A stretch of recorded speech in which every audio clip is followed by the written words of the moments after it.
Que la science est un domaine extrêmement vaste. Il y a des personnes qui étudient l'infiniment petit, il y a des gens qui sont attirés vers l'univers.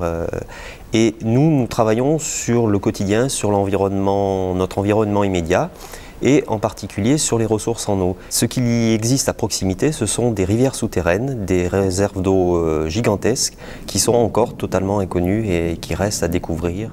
En tant que scientifique, la démarche initialement, c'est une démarche essentiellement de découverte. C'est-à-dire que ces rivières souterraines s'écoulent dans des grottes et il y a un préalable, c'est que cette grotte, il faut la découvrir. Il faut l'explorer, donc mettre en œuvre des moyens techniques, passer par des passages qui sont parfois un petit peu compliqués, voire extrêmement difficiles dans certains cas. Donc au départ, il y a un challenge technique et en fait, c'est la découverte de nouveaux espaces totalement vierges où jamais aucun humain n'a été, qui nous motive, et dans un second temps, c'est la connaissance de cet espace. C'est-à-dire que ce n'est pas seulement de découvrir des couloirs, des galeries nouvelles, mais c'est de comprendre pourquoi ces galeries, ces réseaux souterrains se sont formés, comment ils évoluent, comment l'eau circule à l'intérieur. L'enjeu, il est relativement clair. C'est une source extrêmement importante, extrêmement abondante, qui est la principale source qui alimente le fleuve du Var et qui est située à 1 heure de distance de Nice, et ça n'est pas très loin. Et cette source avait fait l'objet d'un projet de captage au début du XXe siècle, et puis ce projet a avorté pour cause de guerre en 1914.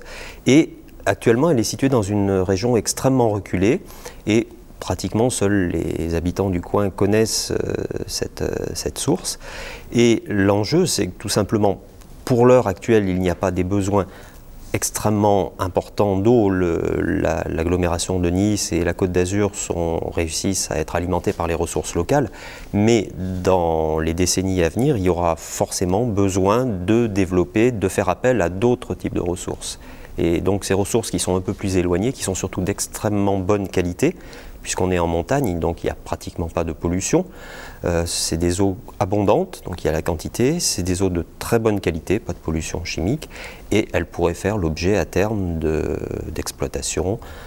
Dans l'immédiat, l'objectif est plus un objectif patrimonial, c'est-à-dire qu'on a connaissance de cette ressource, on va l'étudier, on va essayer de la caractériser, quelles sont ses qualités, quelle serait la quantité disponible, et si le besoin se manifestait dans les décennies à venir, ce serait de procéder à une exploitation de cette ressource.